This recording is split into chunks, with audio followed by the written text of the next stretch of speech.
The V64 update is starting to roll out to Quests, and although this isn't going to be the hugest update ever, there is actually some really good quality of life improvements on V64. Keep in mind, as with any of these software updates for the Quest line, they roll out weirdly. You may get it day one, you may not get it day one. Some of you told me you're still stuck on V62 for some reason. One of the most notable improvements though is the pass-through. If you've spent much time in pass-through, you know it gets blown out a lot, things can be hard to see, and a lot of people have reported varying levels of quality. Even as I've tried multiple Quest 3s, it felt like maybe from headset to headset different, or even the same headset, different environments, different times of day, or just for some reason at different battery levels, it was a really inconsistent experience. Well, now they're talking about having better fidelity. They adjusted the color, exposure, and contrast, showing how if you're scrolling through a phone, instead of it looking completely washed out, you can actually see what you're doing on the phone. They've actually been able to make it less grainy in low light conditions, which was probably the biggest issue with the pass-through, especially as we got to demo it in well-lit areas, and then we brought the Quest 3s home. It was like, wow, this looked very different with how much more grainy it was at home. Meta mentions in the blog how all these improvements are trying to work towards making pass-through an indistinguishable from reality experience, which is pretty cool. They're adding external mic support, so for all of us who have struggled with the mics, especially on the Quest 3 and the bad popping noises it made, now there's options to use other microphones. This one is under the experimental settings tab on the headset, but you can go in and enable an external mic, use the Quest USB-C port to actually attach your own microphone and bypass this horrible microphone issue that we've had on the Quest 3 since launch. Not only can you now use any mic with a USB-C connector, but even a USB-C adapter to other types of microphones to be used on the Quest. This is good for those of you who podcast out there in VR and want to use that external mic, because even though they improved it in V62, it still does not sound great. We saw lying down mode come to the Quest 2 and the Quest Pro already, and again, another experimental feature, but brings the use apps while lying down for the Quest 3. This basically means that when you reset with the Oculus button, if you're lying down, it'll take the whole spatial construction around you and tilt the whole thing 90 degrees back, meaning that essentially anything should be playable while laying down. There's also a continuous casting with the casting, which is really nice for VR parties and stuff, because basically what used to happen, if you were casting the headset and you switched off the headset from one person to another, it would black out the stream that you were casting to, and oftentimes when the next person put the headset on, it wouldn't continue the stream from there. Now this is supposed to continuously keep casting, even lifting the headset off your head, and that way you can keep on passing the headset around, having fun and not worrying about whether you're casting to a phone, a TV, the computer, just making for a better overall gaming experience with multiple people. And then of course Luna over on Twitter, who we've talked about multiple times, really keeps people updated, leaks, everything to do with Quest, pointed out that V64 seems to have finally fixed a background audio stuttering issue on the Quest 3. Basically, if you're watching a YouTube video or using Spotify web player, you can continue to hear it in-app via the audio controller and the notifications. Luna is always a good source of extra deep dive Quest information and someone that I read a lot of their tweets. So some decent improvements from V64, still not the life-changing, earth-shattering thing that we usually get told about these updates, but I will say pass-through of all things is something that really did need to be improved, and I'm excited about it. Let me know what you think. Have you ever wished you could grab an instant replay in real life? Personally, I would rather have the quick save button like Morty asked for in Rick and Morty in real life. But now in Horizon Worlds, Meta's version of Metaverse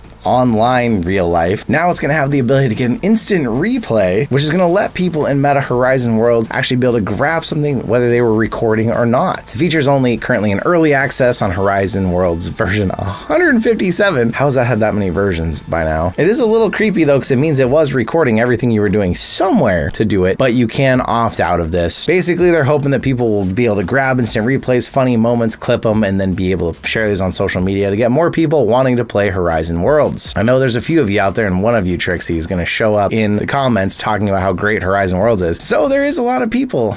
Well, there's enough people playing Horizon Worlds that they keep adding features. I feel like I've said a million times, oh, I'll get back in and check it out. Haven't been back in yet. Big shout out to James all the way in the UK who won the last Quest 3 giveaway and already got their headset. Sent us this picture over on Discord showing that it showed up safe and sound over there. And apparently this is giveaway month. Thanks to all of you out there supporting the channel. Companies like Bobo VR stepping in to help out too. Right now there's 3 giveaways going on, one of which is a Bobo VR giveaway. Bobo VR just dropped a bunch of new accessories. Quest 3, they still got all their Quest 2 lineup. So the winner gets to pick out some Bobo VR accessories, hook up their new Quest 3 or set them up with everything they need for their Quest Quest 2. There will be links down in the comments, the description down below to enter all 3 of those giveaways. There's also another Quest 3 one celebrating. Thanks to all of you. We are so close to 75K right now. That's amazing. With a new low price reported to you on the Quest 2s as well, a lot of you said, hey, can we do some more Quest 2 giveaways again? Help spread the love of VR even further. So we've also got those going in case you want to enter, win a Quest 2 for a friend, or if you still don't have your VR headset. Quest 2 is a good place to start. So there's links to all those down below, but really, I just want to say another big thank you, all of you. It's another amazing year. Starting off great, going all kinds of places, seeing all kinds of cool VR stuff, so thank you. We reported to you in the news recently how Meta was going to stop requiring boundaries in some of the mixed reality titles. They do have to specifically whitelist the games, but basically, if you've been doing VR for a while, you know the boundary system can be helpful because it can keep you away from the walls, it can keep you away from a desk or other furniture you set up. But in mixed reality, it didn't make as much sense because if you get near the wall, you should be able to see that wall. And so if you reach out and get near the wall, then the boundary also pops up, and it was just kind of immersion breaking. Well, now one of the mixed reality experiences we really like, the Cabin Home Invasion, is one of the first ones to get the boundary disabled.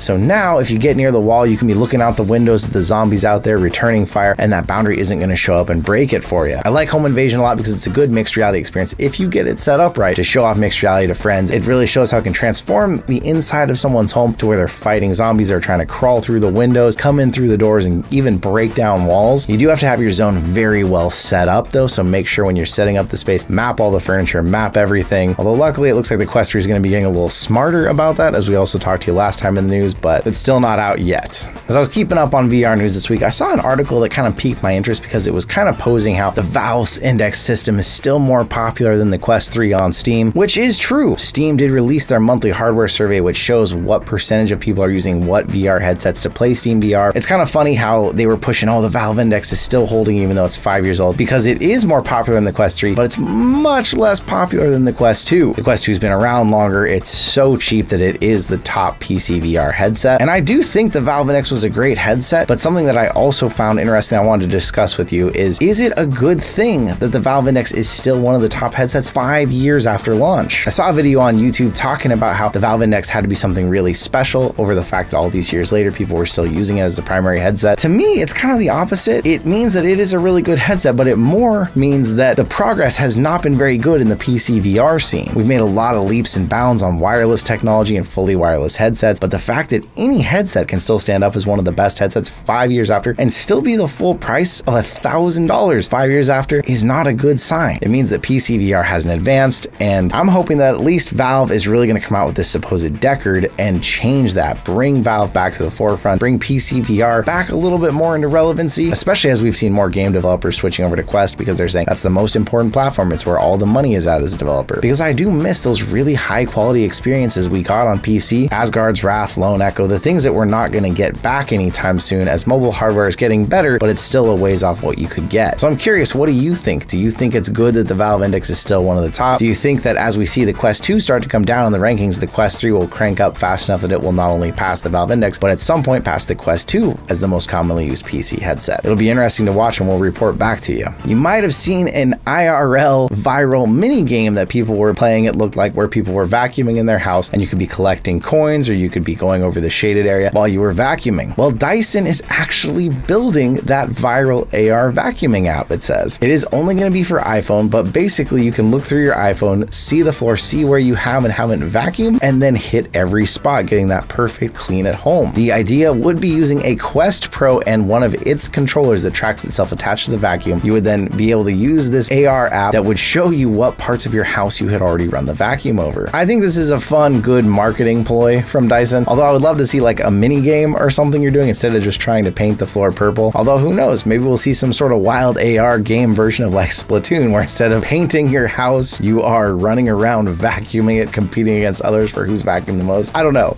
It's an interesting way to think about how you can do chores differently. We tried how you could use the Quest 3's Passthrough to be doing chores through it and then be doing your dishes or whatever else while still using the Passthrough to watch videos on it. It wasn't perfect, but if people start actually having that as a goal for apps, I think there's going to be a lot of things that could change around the house of how you do your chores and how much fun you can have while doing them. For a long time in VR, we've talked about a concept called teleportation, not real life teleportation, obviously, but where VR or MR would give you the ability to sit on the couch with your parent that's across the country on their actual couch and watch the game together on a TV in front of you. Vario talked about this with their XR4 being a possibility of it being able to fully reconstruct the 3D environment around you, but Apple Vision Pro People with their new personas is actually trying out versions of this concept. The new spatial persona is using that same persona we saw, which has been slightly improved, and now it lets you interact with other people in the same room. So it can feel like someone's actually sitting down on the couch next to you in your space, and they can feel the same way. You can play a game across a table from each other and feel like you're in the same room. And this isn't quite the full person being reconstructed, but it is that persona that shows their head, hands, and the top of their torso. And looking at people checking these out so far, I feel like this is actually one of the most promising social features we've seen in the XR world in a while. This is much better than just a FaceTime call where you see some persona that's a reconstruction, but can look quite a bit like the person you're used to hanging out and look like they're actually in your home with you. I actually got to get my eyes in an Apple Vision Pro last week, finally. When we were in Austin, Texas at the Virtuix headquarters where they make VR treadmills, they had an Apple Vision Pro there and they let us play around with it for a while. Spent a couple hours checking out the different stuff in it. We'll talk more about that in a later video, but I will say overall it feels like a quality product. Granted, it's not very well balanced. The weight's in a terrible position, and still for so far what you could do with it, it's way too much money. But it was interesting to finally get to play around with one and see what it offered. People are also talking about how right now the Vision Pro really is the best possible movie experience you can have on a plane. Although a Quest 3 does have a lot of the same capabilities, I will say something about the Vision Pro that really struck me when I messed with it was that when you reach up for a menu, your real life hands do stay in front of that screen. And even though it's not perfect, the edges of your hands kind of show through to the real world. That is actually a pretty magical quality to always see your real hand moving around and interacting in front of you. And $3,500 again is too much to watch Netflix on a plane, but it is a compelling enough headset that if you already own one for other reasons, I would say this would be a good one to take on planes and feel like you're not stuck in such a tiny space. We're seeing other sort of support on the Apple Vision Pro for people who are wanting to use it for other things like streaming. And there's an app called Supercut that actually allows you to watch things like Netflix, but it'll actually give you the proper aspect ratios. So whether it switches down to the 22:9, 16:9, you're not seeing the black bars, making it a little bit cleaner of an experience. Even lets you use features like 4K, Dolby Vision, Dolby Atmos. And there's interesting case uses for this because as we know with the Apple Vision Pro, not every app automatically came and worked on it. A lot of people were having to use the browser to do some of their favorite streaming apps on it. Speaking of Netflix, I don't know how many of you are watching Three Body Problem or might have actually read the book before, but if you haven't checked it out yet, I'll avoid any spoilers, but basically VR has a big component in it and a headset that looks kind of futuristic, although on the Q2C podcast they were talking about it and how it almost looks like a step back in some weird ways. Well, now this Chrome headset, although just a prop, it's obviously not a real headset, can actually be bought. Q2C actually showed up with one of these headsets, jokingly talking about how I believe they got it from a premiere of the show though and didn't pay the $110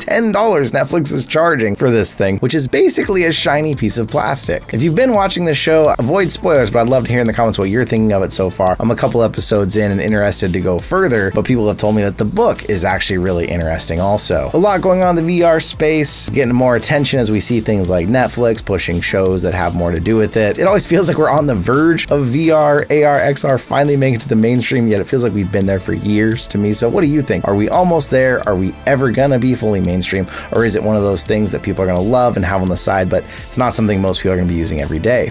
I'd love to hear your thoughts in the comments down below, but thank you once again for being here with me, and I'll see you in another reality.